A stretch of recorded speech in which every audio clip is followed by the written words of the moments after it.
Hi, എല്ലാവർക്കും എൻ്റെ ഈ ചാനലിലേക്ക് സ്വാഗതം. സുഹൃത്തുക്കളെ, ജീവിതത്തിൽ പലപ്പോഴും പ്രതികരിക്കാതിരിക്കുക എന്നത് എത്ര വലിയ ശക്തിയാണെന്ന് നമ്മൾ ചിന്തിച്ചിട്ടുണ്ടോ? ഒരാൾ നമ്മളെ വേദനിപ്പിക്കുന്ന ഒരു വാക്ക് പറയുമ്പോൾ പെട്ടെന്ന് ദേഷ്യപ്പെടാതെ ശാന്തമായിരിക്കാൻ കഴിഞ്ഞിരുന്നെങ്കിൽ എന്ന് നമ്മൾ ചിന്തിച്ചിട്ടില്ലേ? അനാവശ്യമായി പ്രതികരിക്കാനുള്ള കഴിവ് അതൊരു വലിയ ശക്തിയാണ്. ഇത് നമ്മുടെ ജീവിതത്തിൽ എത്രത്തോളം ഗുണം ചെയ്യും എന്ന് മനസ്സിലാക്കാൻ ഒരു കഥ കേൾക്കാം. പണ്ട് ജപ്പാനിൽ വളരെ പ്രശസ്തനായ ഒരു സമുറായി യോദ്ധാവ് ഉണ്ടായിരുന്നു. അദ്ദേഹത്തിന്റെ പേര് കെങ്കോ. കെങ്കോയുടെ വാളിനെ വെല്ലാൻ ആരും ഉണ്ടായിരുന്നില്ല. എന്നാൽ അദ്ദേഹത്തിന്റെ ഏറ്റവും വലിയ കഴിവ് വാൾപ്പയറ്റായിരുന്നില്ല, പ്രതികരിക്കാതിരിക്കാനുള്ള മനസ്സിന്റെ ശക്തിയായിരുന്നു. അക്കാലത്ത് ദേഷ്യം നിയന്ത്രിക്കാൻ കഴിയാത്ത ഒരു യുവാവ് ഉണ്ടായിരുന്നു. അവൻ വലിയ അക്രമിയായി അറിയപ്പെട്ടിരുന്നു. കെങ്കോയുടെ പ്രശസ്തി അറിഞ്ഞപ്പോൾ അവനെ എങ്ങനെയെങ്കിലും തോൽപ്പിക്കണമെന്ന് അവൻ തീരുമാനിച്ചു. കെങ്കോയെ തോൽപ്പിക്കാൻ അദ്ദേഹത്തെ പ്രകോപിപ്പിക്കുക എന്നത് മാത്രമാണ് ഏകമാർഗമെന്ന് അവൻ അറിയാമായിരുന്നു. ഒരു ദിവസം കെങ്കോ ആളുകളെ വാൾപ്പയറ്റ് പഠിപ്പിക്കുന്ന സ്ഥലത്തേക്ക് ദേഷ്യക്കാരനായ യുവാവ് കടന്നു വന്നു. എല്ലാവരുടെയും മുന്നിൽ വെച്ച് കെങ്കോയെ അപമാനിക്കാനായിരുന്നു അവന്റെ പദ്ധതി. ആ യുവാവ് കെങ്കോയുടെ അടുത്തേക്ക് വന്ന് ഉച്ചത്തിൽ വിളിച്ചു പറഞ്ഞു, നീയാണോ കെങ്കോ? ആളുകൾ പറയുന്നത് നീ ഒരു ഭീരുവാണെന്നാണ്. നിനക്ക് ധൈര്യമുണ്ടെങ്കിൽ എന്നോട് യുദ്ധം ചെയ്യാ. ഇത് കേട്ട് കെങ്കോ പുഞ്ചിരിച്ചുകൊണ്ട് തല കുനിച്ചു. യുവാവ് വീണ്ടും തുടർന്നു, നീ എന്തിനാണ് ഇങ്ങനെ പുഞ്ചിരിക്കുന്നത്? നിനക്കെന്നെ ഭയമുണ്ടോ? നിന്റെ മാതാപിതാക്കൾ മോശമായ ആളുകളായിരുന്നു. നീയും അങ്ങനെ തന്നെ. കൂട്ടത്തിലുണ്ടായിരുന്ന ശിഷ്യന്മാർക്ക് ഇത് കേട്ട് ദേഷ്യം വന്നു.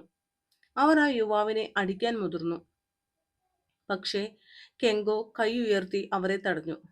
എന്നിട്ട് അദ്ദേഹം ആ യുവാവിനോട് ശാന്തമായി പറഞ്ഞു, നിനക്ക് എന്നെക്കുറിച്ച് എന്തെങ്കിലും പറയാനുണ്ടെങ്കിൽ പറയാം. യുവാവ് വീണ്ടും പുച്ഛത്തോടെ പറഞ്ഞു, നിനക്കൊരു യോദ്ധാവിന്റെ ധൈര്യമില്ല. ഭീരുവായ നായയെ പോലെയാണ് നീ. പക്ഷെ കെങ്കോ ചിരിച്ചുകൊണ്ട് അവനെ നോക്കി. പിന്നീട് ഒന്നും പറയാതെ അവിടെ നിന്ന് മാറി നിന്നു. ആ യുവാവ് പലതും പറഞ്ഞിട്ടും കെങ്കോ യാതൊരു ഭാവവ്യത്യാസവുമില്ലാതെ ശാന്തനായി നിന്നു. അവസാനം ആ യുവാവ് നിരാശനായി. അവന്റെ ദേഷ്യം കുറഞ്ഞു. താൻ കെങ്കോയെ പ്രകോപിപ്പിക്കാൻ എത്ര ശ്രമിച്ചിട്ടും അതിൽ പരാജയപ്പെട്ടുവെന്ന് അവന് മനസ്സിലായി. അവൻ തലകുനിച്ചു. അതുകണ്ട് ശിഷ്യന്മാർ ചോദിച്ചു, ഗുരുവേ, അവൻ ഇത്രയും മോശമായി സംസാരിച്ചിട്ടും നിങ്ങൾ എന്തിനാണ് ശാന്തനായിരുന്നത്? എന്തുകൊണ്ടാണ് നിങ്ങളെ പ്രതികരിക്കാതിരുന്നത്? കെങ്കോ പുഞ്ചിരിച്ചുകൊണ്ട് പറഞ്ഞു, ഒരാൾ നിനക്കൊരു സമ്മാനം തന്നാൽ നീ അത് സ്വീകരിക്കാതിരുന്നാൽ ആ സമ്മാനം ആരുടേതായിരിക്കും? അത് സമ്മാനം തന്ന ആളുടെ തന്നെയായിരിക്കും. ഒരു ശിഷ്യൻ മറുപടി പറഞ്ഞു, ശരിയാണ്.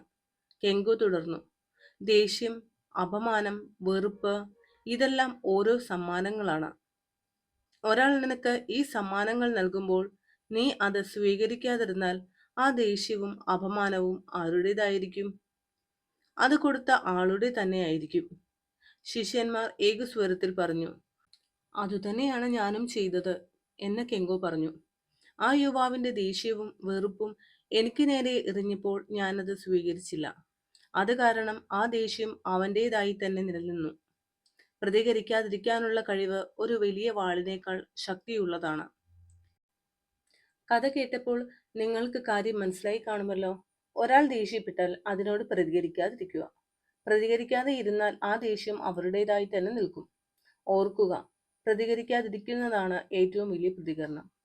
ഈ വീഡിയോ നിങ്ങൾക്ക് ഇഷ്ടപ്പെട്ടെങ്കിൽ ലൈക്ക് ചെയ്യാനും ഷെയർ ചെയ്യാനും മറക്കരുത്. കൂടുതൽ നല്ല വീഡിയോകൾക്കായി ചാനൽ സബ്സ്ക്രൈബ് ചെയ്യുക.